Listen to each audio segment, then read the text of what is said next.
Last summer, I took a solo road trip through the mountains. I wanted some time away from everything. Just me, my thoughts, and the open road. I was driving late one night when my car started sputtering and eventually died. I managed to coast to the side of a desolate road, completely cut off from civilization. My phone had no signal, and it was pitch black outside.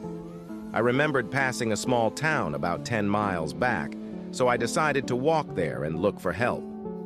After what felt like hours of walking, I finally saw a faint glow of lights ahead. As I got closer, I realized it wasn't a town, but a single house. It was an old, run-down farmhouse, but at that point, I didn't care. I just needed a phone. I knocked on the door, and after a moment, a middle-aged woman answered. She looked startled to see me, but eventually invited me in. The inside of the house was even more decrepit than the outside. The wallpaper was peeling, and the furniture looked like it hadn't been touched in decades. She offered me some water and let me use her phone. I called a tow truck, and they said they'd be there in about an hour. While I waited, I made small talk with the woman. She seemed nice enough, but had an odd way about her.